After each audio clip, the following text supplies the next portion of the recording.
Ол кісіге қарап отырып сынып қалуы мүмкін емес. 70 миллион жаңағы жымқырдыңыздар деген күдікпен. Әттең деген тұстар бар ма? Не себептен төлеу керекпіз? Oradan қойшы, мешітке барып жаңағындай жағдай ушығып баратыр дейді. Әділдік болатынына бәріміз сенеміз.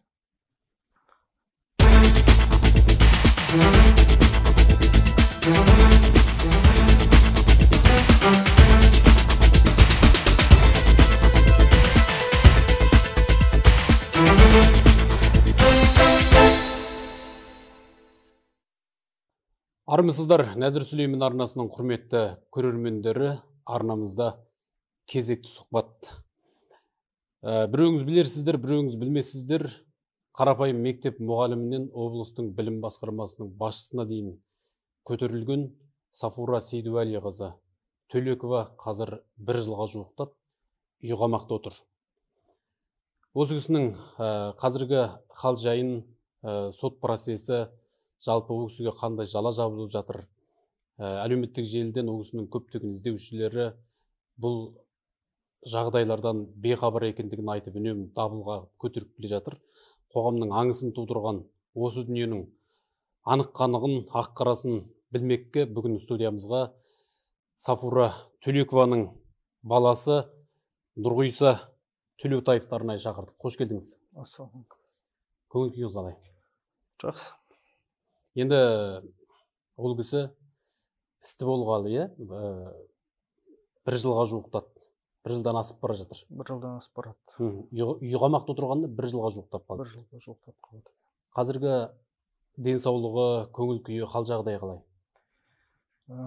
Көңіл күйі қал жағдайына келетін болсақ, анамның өзінің рухы алаш рухымен отыр. Яғни әділдікке сенеді, өзінің білімі де бар адам. Сол себептен күресуге де дайын, күресіп келе жатыр да. Әділетті Қазақстанға сенеміз, не болса да. Басынан бастап айтайықшы енді осы оқиғаны. Ол кісі Астанада мектептің директоры болып жүрді. Иә. Қателеспесем 76-шы мектепте. 76-шы мектепте болды, иә. Одан кейін Ұлытау облысының білім басқармасының басшысы болып тағайындалды. Қалай кетті, ұсыныс қалай түсті, қалай ол жаққа барды, осыны тарқатып айтайықшы. Негізі мен ес білгелі, менің анам өзі ешқай жерден ешқашан жұмыс сұрамаған да, жұмысқа барайын деп ұсыныс тастамаған да, әр жерге маманы өздері шақырған, барлық жерде. Қызмет жолына келетін болсақ, анам Жезқазған қаласының өзінде 7-ші мектеп, Қаныш Имантайұлы Сәтпаев атындағы 7-ші мектепте орынбасар болып бастаған. Орынбасар болып 9 жылда істеді. 9 жыл мен де өзім сол мектепте оқыдым. Ол мектепті тамамдағаннан кейін мен Астана қаласына, Тұран колледжіне түскендіктен біз екеуміз Астанаға көшіп келдік. Астанаға көшіп келгенде анам жұмыс іздеп бастағанда резюмесін біраз жерге жіберген болатын. Сол кезде біз Жезқазғаннан шықпай жатып, жан-жақтан жаңағы звондап шақырулар түсіп жатты. Астана қаласына келгеннен кейін біраз жерге бардық, біраз жерді қарады. Менің анамның өзінің өмірлік ұстанымын білетін адамдар бар, және анамды танитын адамдар бар. Сол себептен анам мекеменің мәдениетіне көп қарайтын. Сол себептен біраз жерге бардық, көп жерлер ұнатпадық, біраз жерді ұнатты. Сөйтіп, осы Астана қаласының 54-ші мектебіне орынбасар болып жұмысқа кірді сол жылдары. Орынбасар болып ол мектепте 2 жылдай жұмыс істеді. 2 жылдан кейін анама ұсыныс түсті Астана қаласының оқушылар сарайына орынбасар болуға. Анам сөйтіп ол жаққа да ауысып барды. Ол жерден біраз тәжірибе алды, біраз көмегі тиді. Сол жерде істеп жүргенде осы Астана қаласында 76-шы мектепке директор болуға ұсыныс түсті. Анам келісіп барды, жұмыс істеді. Ол мектепте біраз жұмыс атқарылды. Оны көбісі біледі, сырттай танитын адамдар да, бақылап жүрген адамдар да өздеріңіз білесіздер. Мектептің өзіне Алихан Бөкейхан есімі алынды. Анаңыз жұмыс істеп жүрген кезде алынды? Иә, сол кезде алынды. Одан бөлек музей ашылды. Одан бөлек көптеген үйірмелер ашылды. Қазір Наурыз мейрамына байланысты алатын болсақ та, көп мекемелер, көп жерлер осы 20-сы аралығында ғана тойлайды. бірақ менің анамда ондай болмаған. Менің анамның өзін жаңағы есіме түсіріп отқанда 1 наурыздан бастап домбыра патидан басталып 30 наурызға дейін жаңағы ұлттық құндылықтарға байланысты тақырыптарға дебаттармен аяқтайтын, сондай әртүрлі пайдалы, оқушыларға пайдалы, ата-аналарға пайдалы іс-шаралар өткізетін. Сондай қызметтер атқарды, оны барлығы біледі, оны барлығы көрді, және де анамның қол астында сол уақытта істеген көп орынбасарлар қазіргі кезде Астана қаласында көптеген мектептерде директор болып отыр. Яғни анам өзінің қол астындағы жұмыскерлерге жай жұмыскер ретінде қарамайтын, оларды тұлға ретінде сыйлайтынын біледі.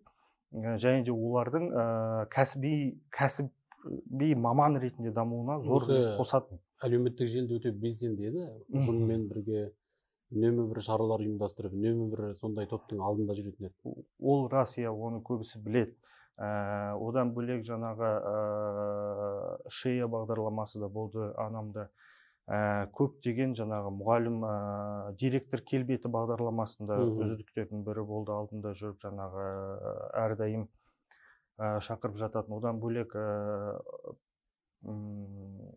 педагог абырой мәртебесі, сол жайында көптеген тақырыптарға посттар жазатын. Пост жазудан бұрын өзі де көп нәрсені түсіндіретін, жас мамандарға жақсы қолдау көрсетіп жүретін анам. Сондай мәселе болды. Сөйтіп кәдімгі қоғамның бір алдыңғы қатарында, қоғамдағы кез келген бір жағдайға бейже қарамайтын белсенді бір азамат еді. Нақты ұсыныс Ұлытау облысының білім басқармасының басшысына қашан түсті? Нақты ұсыныс түскеннен бұрын анам 76-та істеп жүргенде біздің өзі министерстводан ұсыныс түседі. Білім министрлігінен жаңағы төрағаның зам болуға, орынбасары болуға. Анам келісіп барады, ойланып пайдасын тигізгісі келеді. Өйткені анамның жаңағы алдында айтып өткендей оқу саласына пайдасын тигізгісі мақсатының бірі пайдасын тигізу болатын. Сол себептен ол кісі ұзақ ойланбай барып ол жақта жұмыс атқарды. Ол жерде де көбісінің жаңағы байқағаны анамның қарапайымдылығы, енді статусқа көп мән бермей жаңағы адаммен адамша сөйлесе білген, одан бөлекті көптеген адамгершілік байқады десек болады.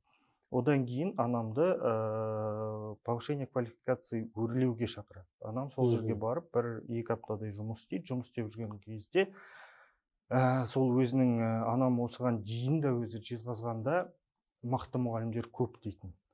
Сол мұғалімдерге әрдайым звондап тұратын көбісі. Звондаған кезде ақыл кеңесін айтып, Астанаға келген сайын оларға әртүрлі мектепте, әртүрлі мекемемен таныстырып, оларға көмектесіп жүретін. Өзі де сол қызметтік жолы Жезқазғаннан басталғандықтан, сол өзі туған жері Жаңарқа.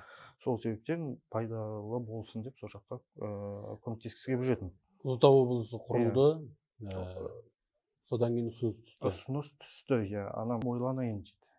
Бірақ өзі жаңағы пайдасы, өзінің жеріне жаны ашығандықтан туған жері пайдам болсын, пайдамды тигізейін деп барады, келісіп. Ұлытау облысына білім басқармасының басшысы болып тағайындалады. Енді қазір күдікке ілініп отыр ғой. Осы күдікке ілінген сәтке дейін қанша уақыт ол жерде жұмыс жасалды? Негізі барлық жоқ, өзі былай айтсам болады ма, 2000 басынан бастап айтып берейін. 2023-тің көктем уақытында анам өзі сол уақытта осы Қазақстан әртүрлі облысынан неше түрлі резонансный жаңағы мақалалар шыға бастады. Білім саласына байланысты. Сол себептен анам өзі тұрып жемқорлыққа сыбайластық агенттігіне хат жасайды. Осы жерін анықтап айтайықшы. Барды, жарты жыл жұмыс жүрді қалыпты жағдайда. Жүрді, жарты жылдан астам. Облыстың білім саласында біраз жұмыстар атқарылды, көптеген жұмыстар. Жарты жылдан кейін ол кісі өзі кәдімгі аудит келіп тексеруін өз өтініш жазады. Аудиторларға жазады. Сол кезде аудиторлар келіп тексерісті жүргізеді. Мамамның өтініші бойынша барлық білім жүйесін тексереді. Бұл кезде енді Жетісу облысында шығып жатқан былықтар бар. Соның бәрінен қорыққан ғой демек. Қандай да бір енді оған дейін жүріп келген дүниелерде бір қандай да бір заң бұзушылықтар болса осы кезде анықтап алайын деген ой болған шығар. Сол ой ма, сол ниетпен өзі де жазған болатын. Мгм. Аудит келіп тексерісті бастайды. Аудит өзі тексерген кезде бухгалтерлік қателіктерді анықтайды. Одан бөлек үш адамның жаңағы мерзімінен бұрын жалақы сыйақы алғанын анықталады. Одан бөлек жаңағы қателіктер анықталады, яғни передвижка деген нәрселер де барлығында. Бірақ аудит сол кезде өзі 2024 наурыз айына дейін сол 16 миллион қаражатты қайтарсын деген үкім шығарады. Яғни ол қайтарылады, сосын аудиттің өзінің. Сонда аудиторлар келіп тексеріс жүргізгеннен кейін 16 миллион қаражаттың жаңағы сыйақы ретінде берілген, басқа да бір жолдармен жұмсалғанын анықтайды. Анықтайды, бірақ ол жерде жемқорлық болып жоқ. Яғни ол жерде заңды түрде, бірақ бухгалтерлік қателіктер болған ішінде. Яғни мен сізге тағы түсіндіріп кетейін, менің анам өмір бойы ұстаз болған, яғни мұғалім. Ол кісі директор болып жүргенде оның бас бухгалтері болды.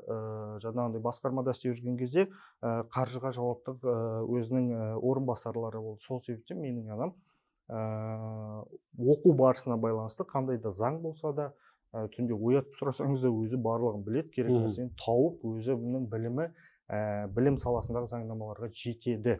Бірақ қаржылық маман болмағандықтан, сол себептен кейбір жерлерден байқамағаннан бұрын білмеген.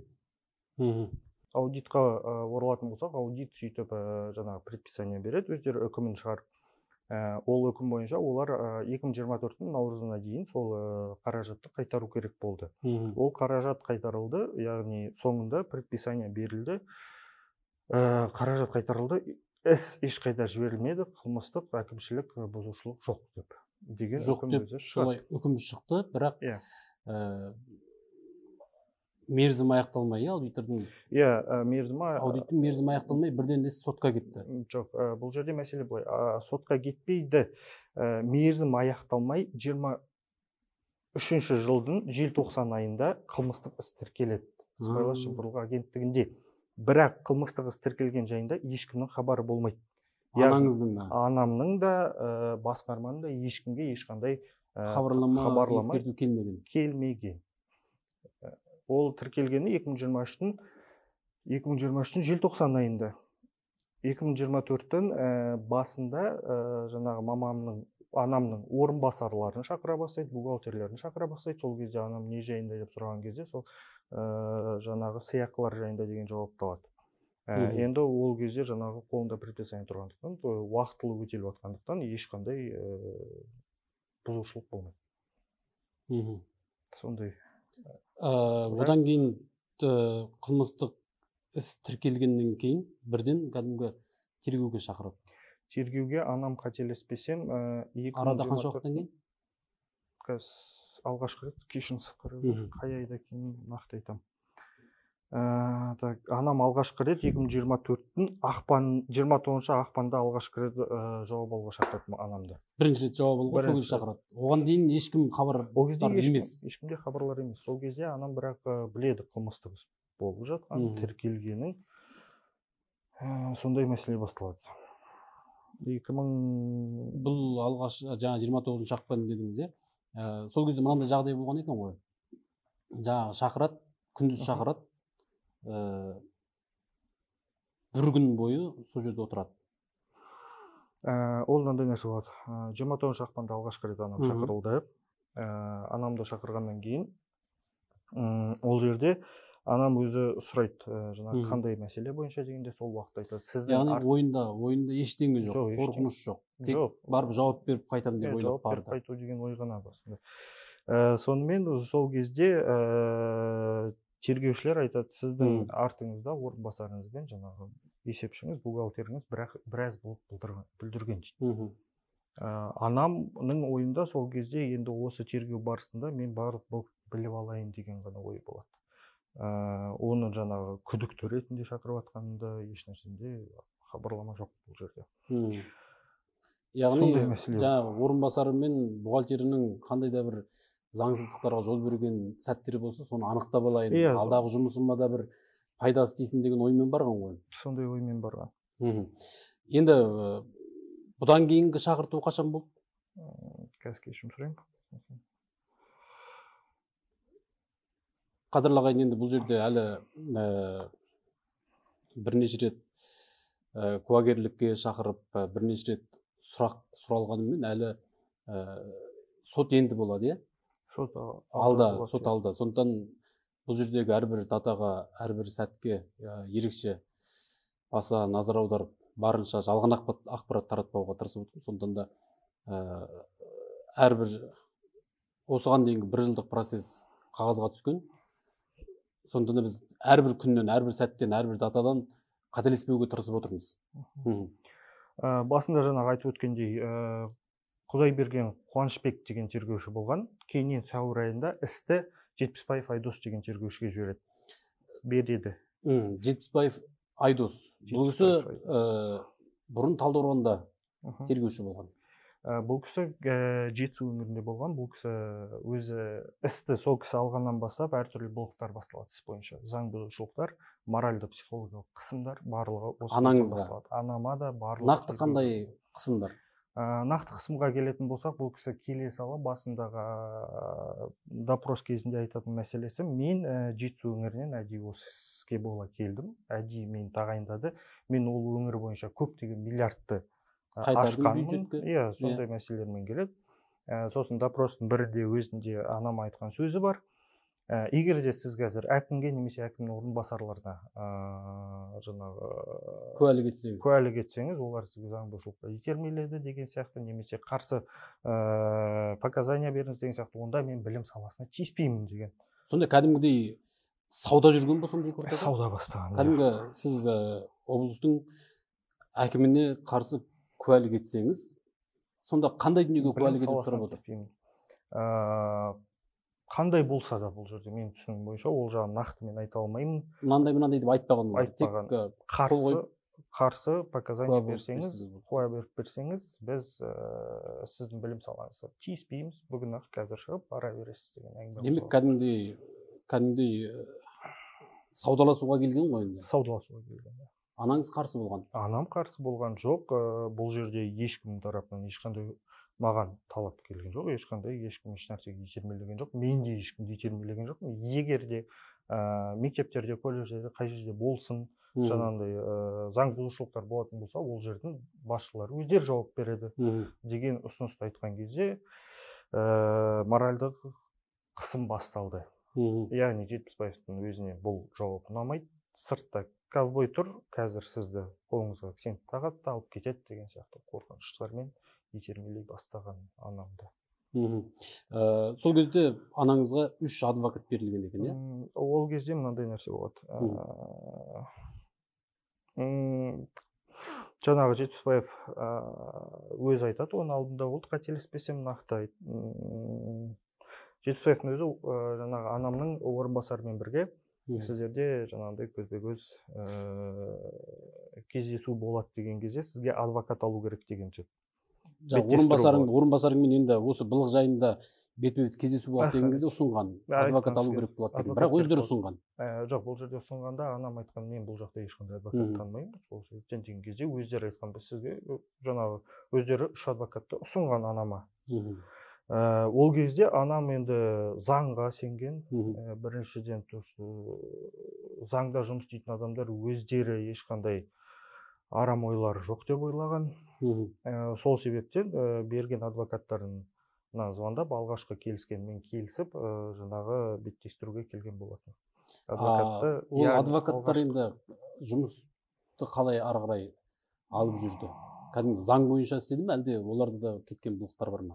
Кеткен былықтар бар. Қандай? Бұл жерде негізі адвокаттар өздері барлығын түсіндіру керек біріншіден. Одан бөлек адвокат, алғашқы жаңа өздері ұсынған адвокат тек қана антикордың сөзін сөйлеп отырған анама. Анамның ол кезде жаңағы айтқан кездегі қорғалушы тарапынан ешқандай қорғаушы тарапынан ешқандай іс-әрекет те жасалмаған, еш нәрсе болмаған. тек қана антикордың айтқан сөзіне қосылып отыра берген.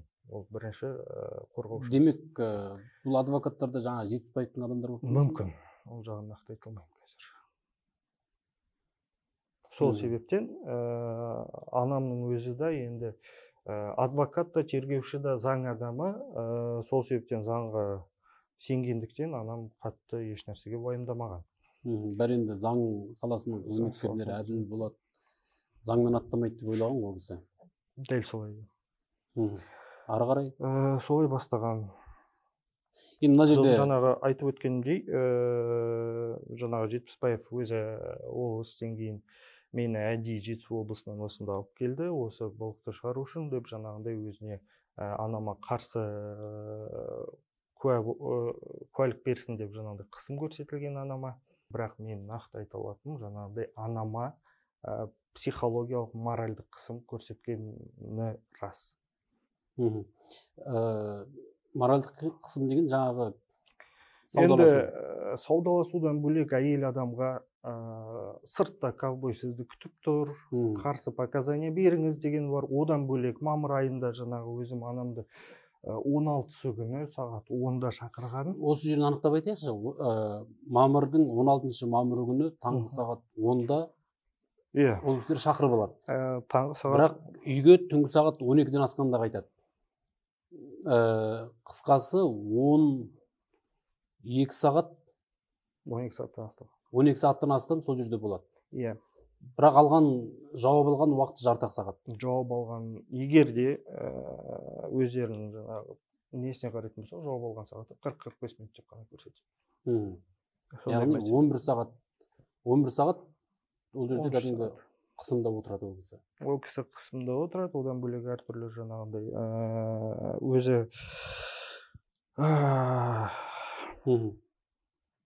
енді жаңағы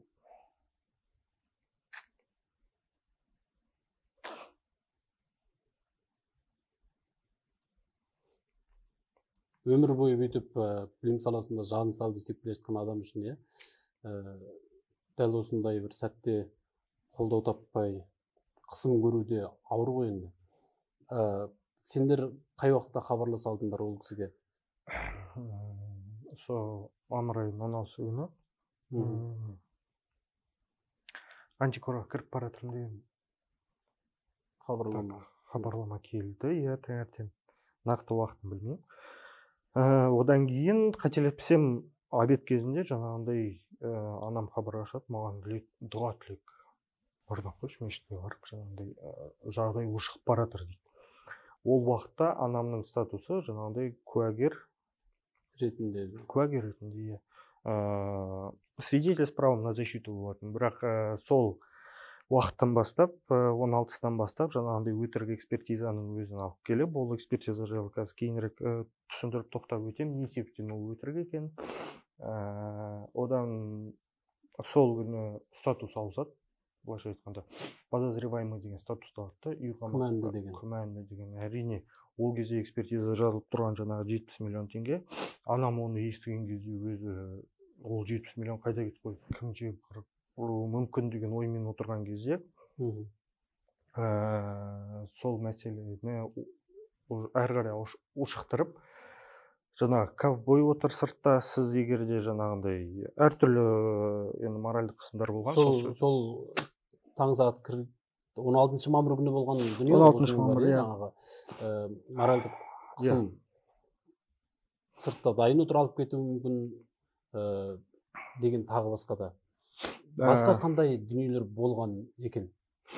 Енді жаңағы басқа қандай қысымдар жасалған?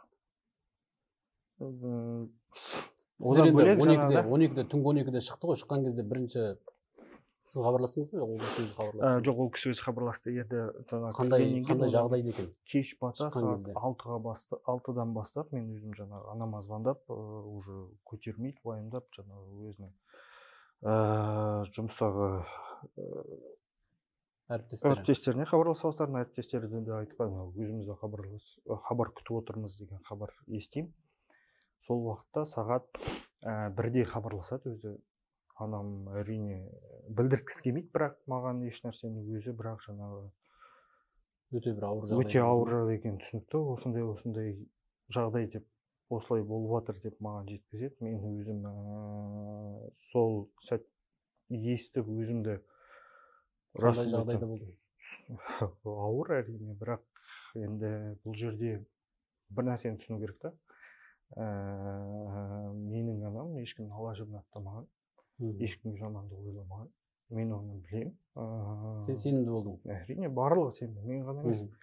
Әріптестері де сенімді болды. Одан бөлек жаңағы егер де парақшаны оқитын болсаңыздар да өздеріңіз көресіздер. Әріптестерінен бөлек сырттай танитын, танымайтын адамдар бар, жаңағыдай тікелей танымайтын адамдар, барлығы алдыңғы жұмыстарын қарап өздері жылы лебіздерін білдіріп, қолдап, кінәсіз екенін түсініп, біліп отыр. Халықтың барлығы мен анамды қолдап өздері түсініп отыр, что бұл жерде әділетсіздік бар екен.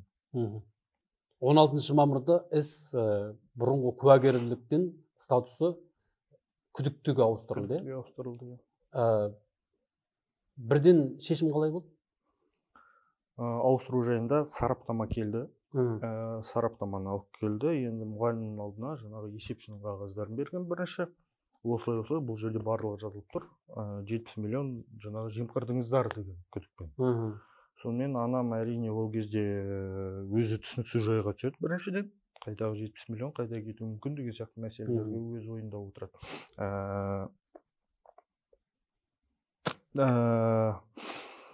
Өзі басы қатып отырады сол уақытта сол ойлармен. Сол кезде күдікке ауыстырып, үй қамағына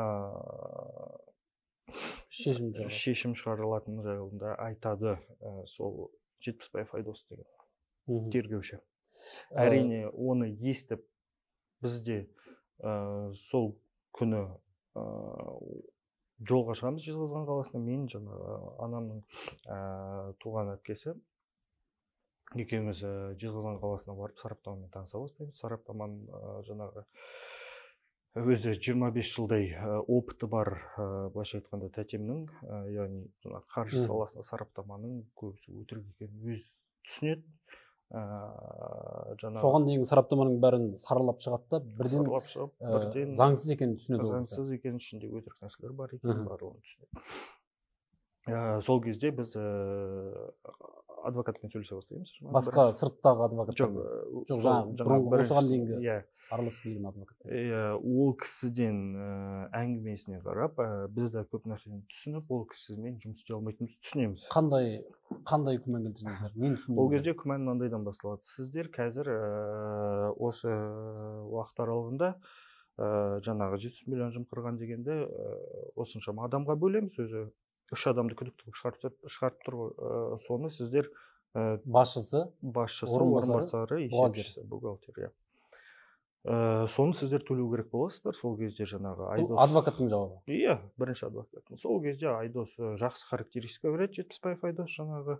Сосын сіздердің шаруаларыңыз шешіледі деген.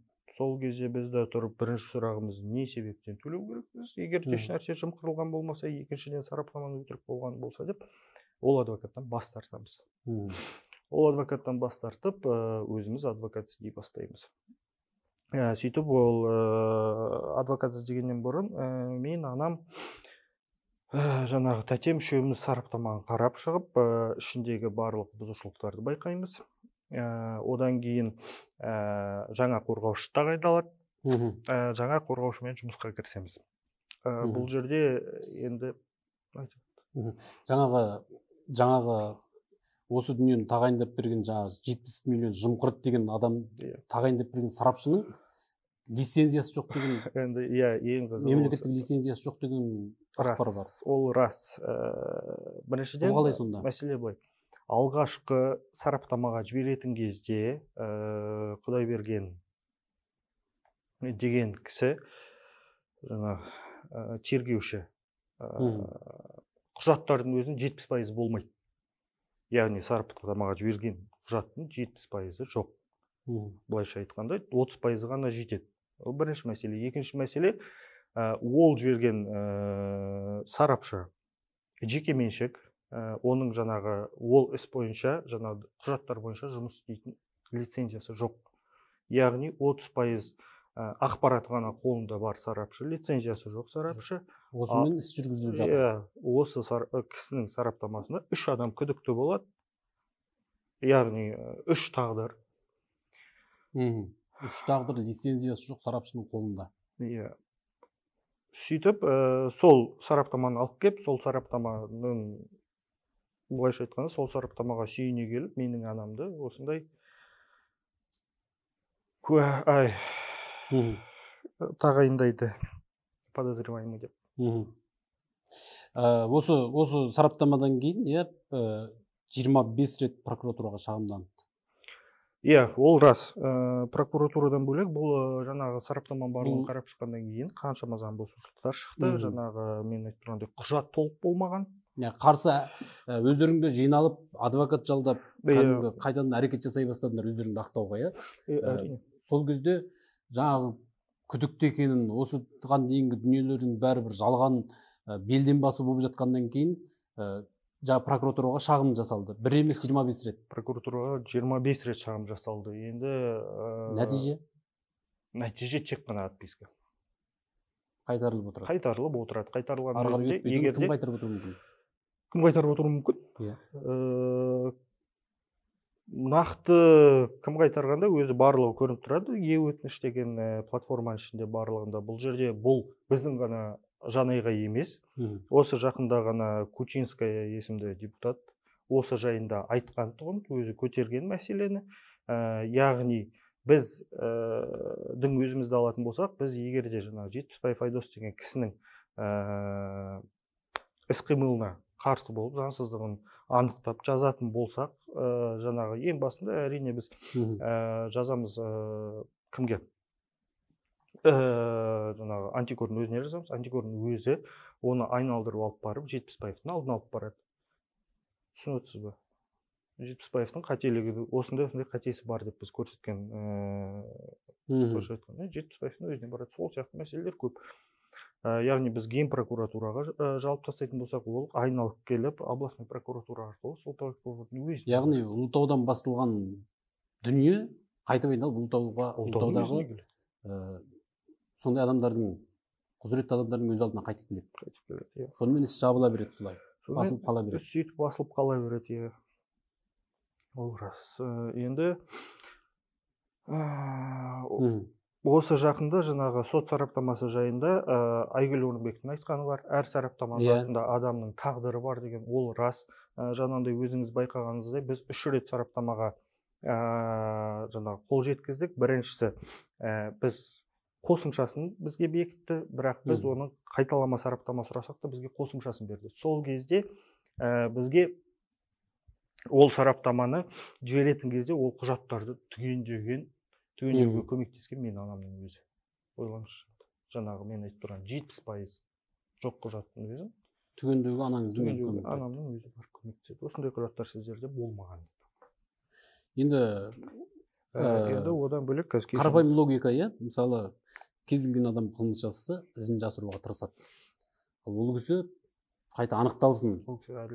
Ондай бір заң бұзушылықтар болса, елдің алдына шықсын, қаралсын, шешілсін деген ниетпен өзі жүгіріп көмектескен, жаңа аудитті өзі шақырған аудиторды. Парадокс, иә. Енді сондай мәселе болады. Сот сараптамасы жаңағы қосымша тағайындалады. Қосымшамен алғашқы жаңағы лицензиясы жоқ сарапшы екеуінің тура соның көшірмесі десек болады. Өйткені ішіндегі қателіктеріне дейін бірдей. Әр сараптама келесі сараптамаға көшіріліп беріп отырған. Екінші сараптамаға көшіріп беріледі. Ойлаңызшы, енді қателеріне дейін бірдей жұмыс жүрілмеген, қаншама уақыт бойы қозғамай қойды.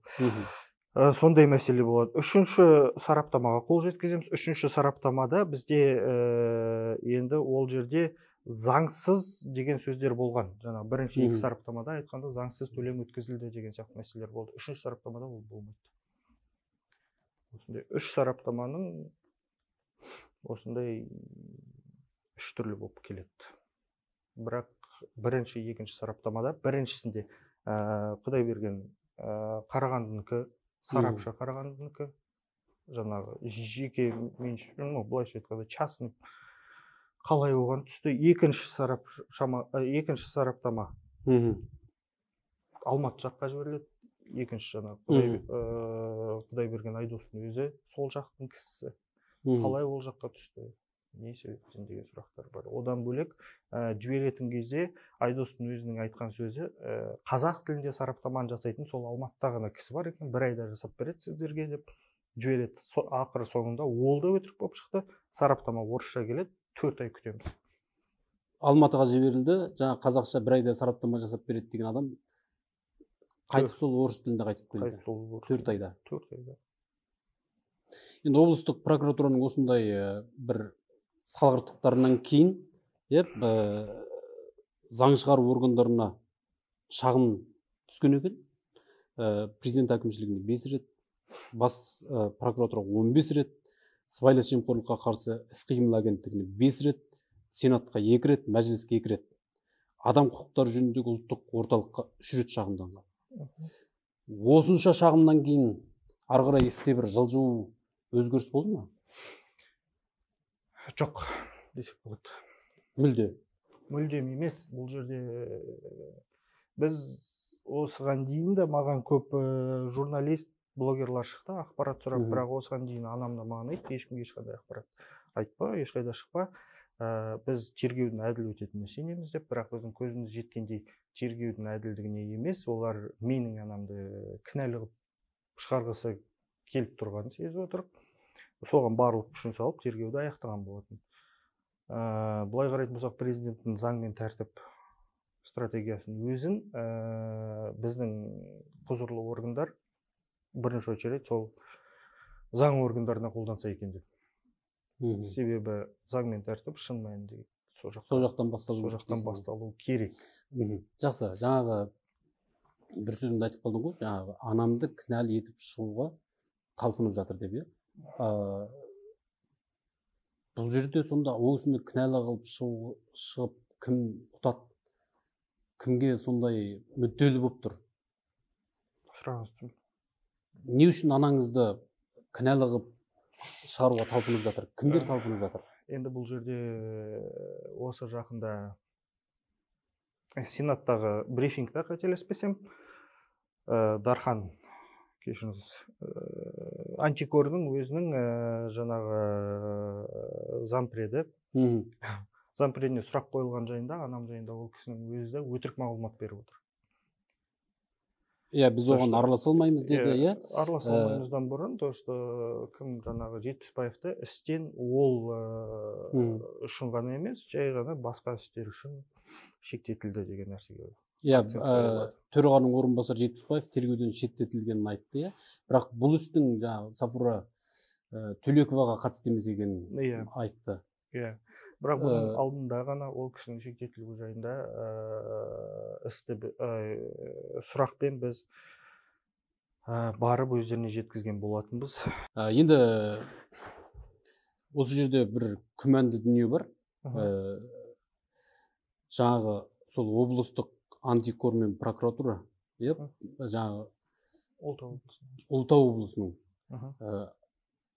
кәдімгі мемлекеттік президент әкімшілігінің атынан жауап бере береді. Ол рас. Сонда олар өздері істі қозғап, өздері шешіп, өздері шешім қабылдап, өздері соттап, өздері істі жүргізіп, солай жасай бере ме сонда? Егер де қараңыздаршы, дедім енді, бірақ дұрыс жауап берген жоқ.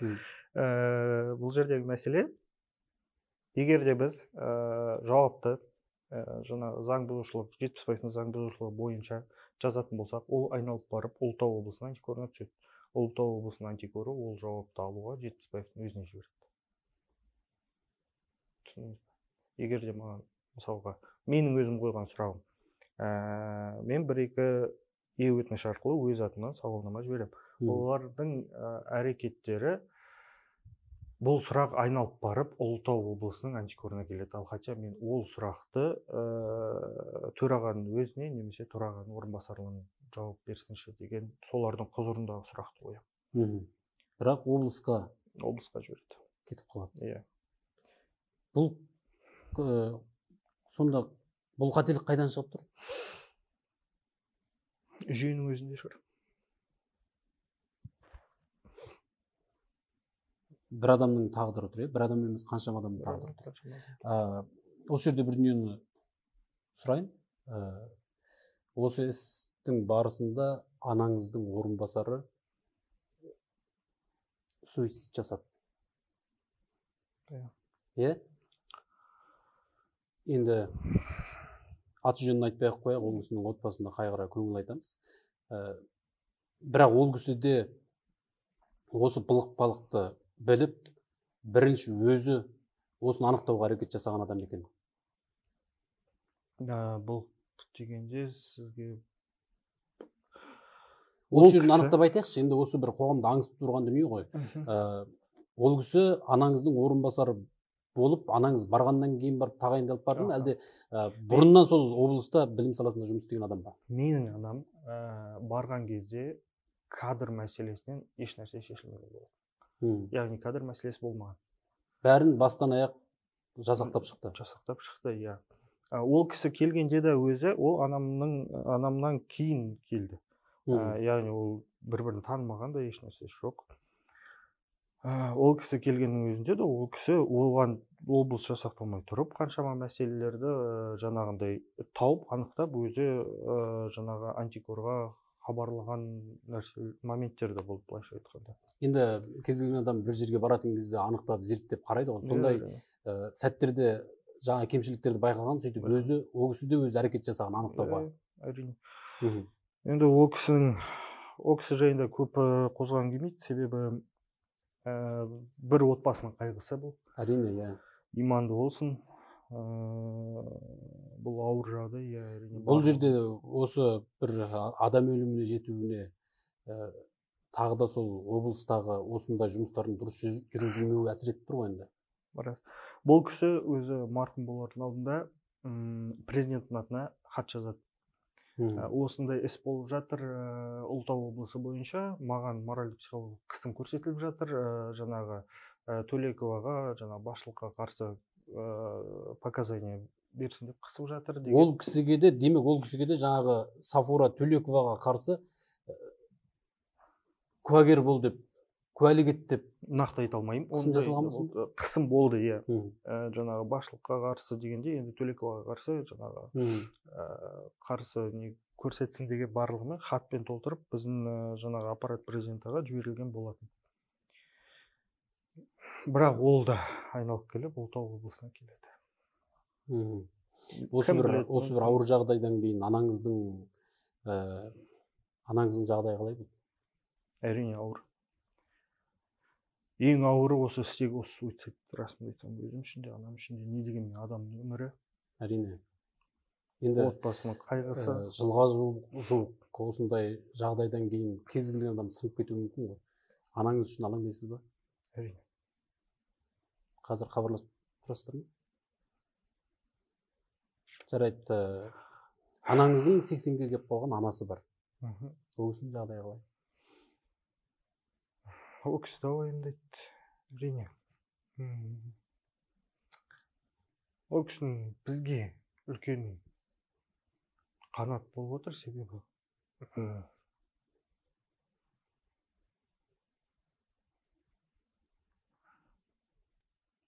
енді осы бір жылдың ішінде әлеуметтік желіден қарап жүреміз, ол кісінің жанкүйерлері бар, шәкірттері бар, қоғамда тікелей араласқан, сырттай сыйласатын қаншама адамдар ол кісіге іздеу салып жүрді, иә. Әділ шешілсе екен, ол кісінің нақақ жазаланып жатқанын, ол кісінің түбі жеңіп шығатынын бәрі жазып жатты, әлеуметтік желіде жазып жатты. Бірақ істің қалай жүріп жатқаны, қандай жағдай болып жатқанын ешкім хабардар емес. Менің жаңағы өзім алдында айтып өткендей, сізге дейін көптеген блогерлер, журналистер жазды, сұрады, жаңағы осылай интервьюмен шықсаңыз да болады, жаңағы жазып жіберсеңіз де болады деген сияқты. Бірақ соның өзінде де анам өзі тергеудің біткенін күтті. Яғни тергеудің әділ болатынына соңына дейін сенді. Бірақ біздің көргеніміздей тергеудің әділдігіне жету өте қиын. Неге? Былайша айтқанда, басшылықтың өзінің қол астындағы істейтін Жетпісбаевқа байланысты алатын болсақ, Жетпісбаевты жаңағы соңғы брифингте қалай ақтап шықты. Иә, Құрақбаев журналистерге айтқан екен, Жетпісбаевты шеттеу Түлекованың ісіне қатысты емес деп. Жетпісбаев тақтап отыр осында. Жетпісбаев тақтап отыр. Ал бұл кезде шындықты айтса қалай болады? Моральдық қысым көрсетілген не болған барлығы. Прокуратураның өзінің, облыс прокуратурасының айналдырып алып келіп, көптеген жаңағы жауаптарды Жетпісбаевтың өзіне алып келетін бас жағында ол шектетілмей тұрғанда.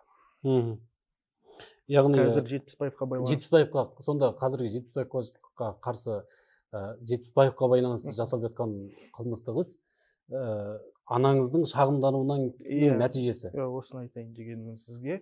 Қазір Жетпісбаевқа қарсы қылмыстық іс қозғалды. Ол жерде тек қана жәбірленуші менің анам ғана емес. Ол жерде одан да бөлек адамдарға қысым көрсетілген, барлығы көрсетілген. Яғни бұл жерде бір адам ғана мойындап тұрған жоқ Жетпісбаевтың моральды психологиялық қысым көрсеткенін. Яғни Жетпісбаевқа қатысты қылмыстық іс қылмыстық іс кодекстің 416 бабымен тіркелді қазір. Тіркеу ары қарай сараптама тағайындаулар жүріп жатыр екен. Алда енді сот қашан болады? Сот Алла қаласа алғашқы күні 26 наурыз күні. 26 наурыз алдағы дүйсенбі. Бірінші күні болады. Ұлытау облысында. Қандай дайындық бар? Әрине дайындық бар, әділ сотқа сенеміз. Одан да бөлек біздің көтерген мәселелеріміз бар. Бұл істің тергеуі әділ қайтадан өту керек деген себебі жаңағы айтып өткендей біздің байқағанымыз бойынша бұл жерде заң мен тәртіпті біріншіден құзырлы органдарға қолданылса екен.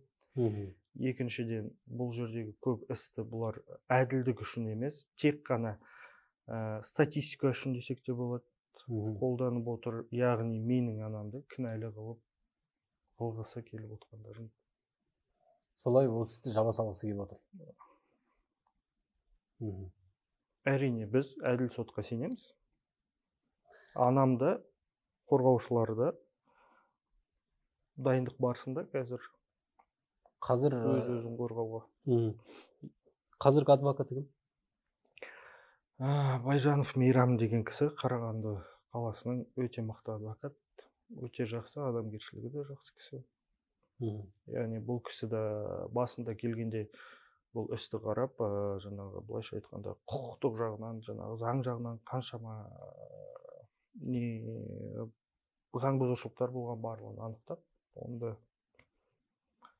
былайша айтқанда Ген прокуратураға да айтып жатырмыз әлі күнге дейін. Бірақ оның барлығы тек қана отписка, тек қана былайша айтқанда формальный жауаптар болды. Осындай мәселе. Анаңыздың қазіргі жағдайы қалай? Дүйсенбі күні сот болады.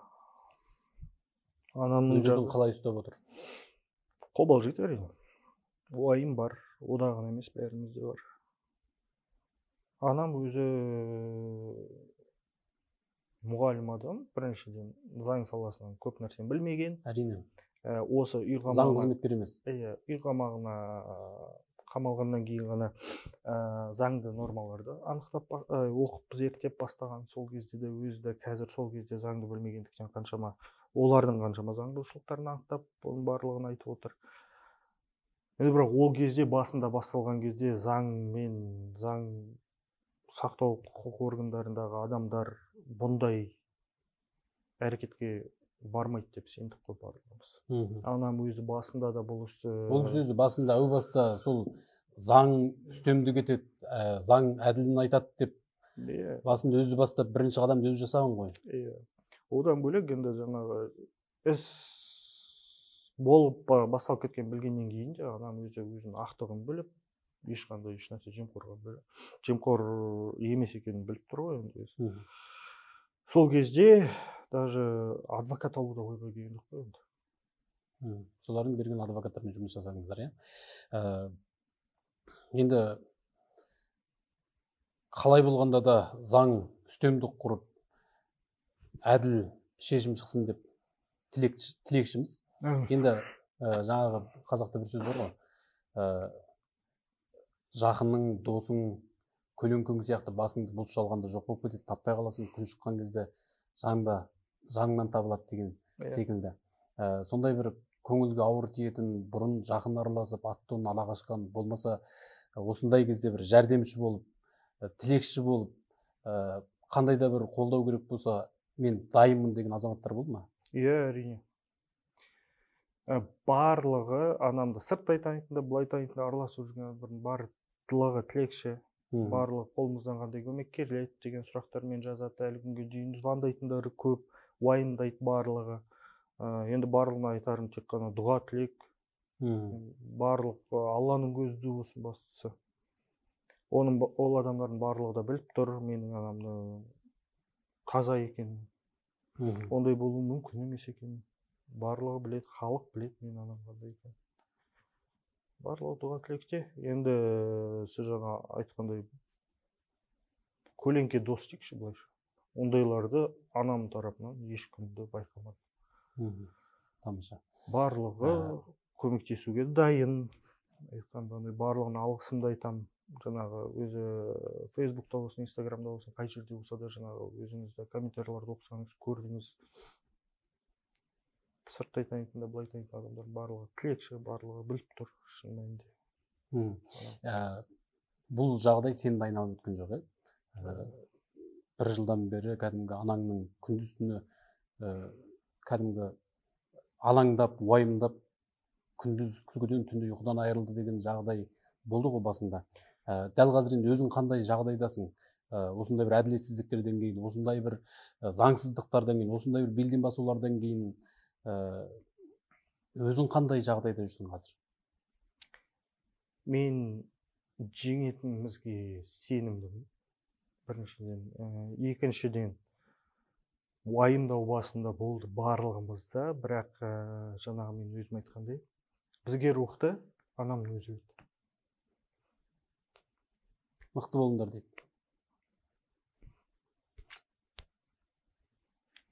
Ол кісіде алаштың рухы болды. Ол кісіге қарап отырып сынып қалу мүмкін емес.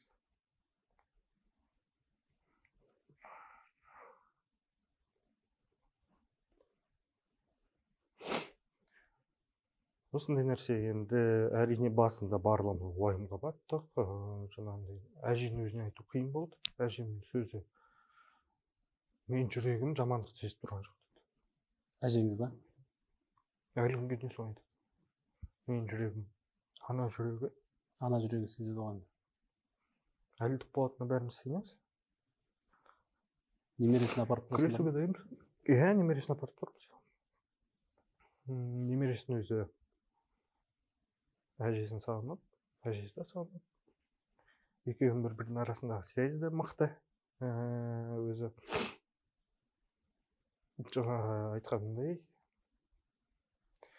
негізі бұл ситуацияда басында енді өзіміз естіген кезде шамалы түсінбеушілік болды ғой енді, шамалы шоковый состояние былай тұрған кезде. Басында анамды түсінген жоқ, одан кейін жаңағы адвокаттан отказ бердік, шамалы не содан кейінгі анамның рухы байқалды сразу. Былайша айтқан жоқ, әділеттік үшін күресеміз дегенде өзіміз де соған дайындалып жүрдік, бірақ анамның андай настройын көріп барлығымыз уже сол настроймен әлі күнге дейін келе жатырмыз. Бұл жерде мәселе бұндай істе көбісі моральды психологиялық сынады, иә, әрине. Енді бір жыл істің тіркелгеніне бір жыл. Суицидке дейін барып жатыр, иә. Иә, түсініп отырмын, барлығы жаңағы өзіңіз де түсініп отырсыз, бірақ бұл жерде әділдік үшін күресте соңына дейін барамыз. Біз жеңеміз. Мен оған өзім де сенімдімін. Және де елдің барлығы біледі менің анам қандай екенін. Біз Алла қаласа барлығы жақсы болады, оған біз сенімдіміз. Біз тілекшіміз, иә. ары қарай бұйырса осы іс аяқталып бәрі сәтімен бітіп жатса, анаңыз қайтадан осы білім саласына оралуы мүмкін бе? Білім саласында өзі де ары қарай қызмет етеді, себебі анамның өзін сіз өзіңіз де жаңағы посттарын оқығанда байқайсыздар, көрдіңіздер. Анам білімге деген, былайша айтқанда, көп жетістікке жетті. Әр оқушыға, әр балаға жаны ашиды. Оның тек қана мектепте қалай оқыса деп қана емес, әрі қарай өмірінде адам болып кетсе екен, маман болса екен деп. Маман болсын, тұлғалық дамуы бар, жаңағыдай өзі де үлгі болғысы келеді, жаңағы жас мамандарға болсын, оқушыларға болсын, кімге болсын. Сондай мәселе. Білім саласында істейді, менің ойымша. Бірақ енді Алла қаласа, анам өзі келгеннен кейін сізге осы сұрағыңызға жауап береді деп ойлаймын. Бұйырса осы студияда ол кісімен сұхбаттасуды нәсіп етсін. Енді біздің мақсатымыз барша көрермендерге, сол кісінің жанкүйерлеріне, сол кісінің тілеуқор ағайын туғанына, әріптестеріне, қаламдастарына, рухтастарына осы бір дүниенің ақ-қарасын, жалпы барысын жеткізуді мақсат еттік қой. Қандай да бір қалып кеткен сәттер бар ма? Айтылуы керек әттең деген тұстар бар ма? Жоқ, тек қана халыққа сұрағым бар. Бұл мәселе негізі қазіргі кезде менің анама ғана байланысты емес.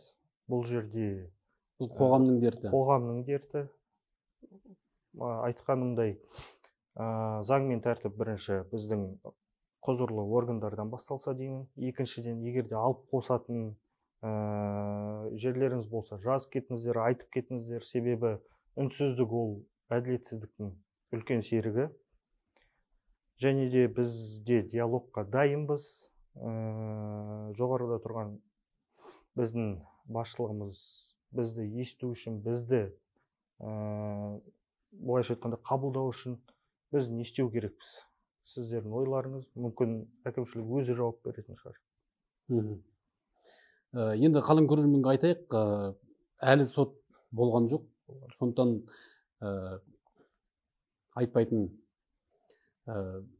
заңдық нормаларға байланысты қалыс қалдыруға тиісті мәселелерді болды. Сондықтан біз көп дүниені тереңдей талқылаған жоқпыз. Біздің бұл сұхбатты түсірудегі басты мақсатымыз жалпы барысын, жалпы осындай заң бұзушылықтардың болып жатқанын, осындай әділетсіздіктердің болып жатқанын өздеріңізге жеткізу. Дұрыс қой? Иә. Толықтай келісеміз. Енді алда сот біраз елдің назары сол жақта. Әділ болсын. Білімнің жанашыры, елдің аяулы қызы Сафура Төлекова қайтадан ортамызға келіп, үйғамақтан шығып, елмен емен жарқын білім саласында еліміздің білімін өркендетуге қызмет ете берсін. Әумин. Бұйырса, осы бәрі жақсы болса, осы жерде тағы да елден сүйінші сұрап, ол кісінің өзімен болса да, сізбен болса да біздің студиямыздың есігі ашық. Рахмет. Арнайы уақыт бөлгеніңізге рахмет. Сәттілік. Бәрі жақсы болсын. Қадірлі көрермен, осы бір іске байланысты қоғамға дүмпу туғызған, қоғамның аңысын туғызған осы бір іске байланысты ойларыңыз болса, ашық астында пікір қалдырыңыздар, арнаға жазылыңыздар. Бұл істі бұйырса біз бастан аяқ осы арнамызда бақылауға ұстаймыз деп ойлаймыз. Сіздермен бірге болған Нәзір Сүлеймен және бір жылдан астам күдікті болып үйғамақта отырған Ұлытау облысының білім басқармасының басшысы Сафура Төлекованың ұлы Нұрғиса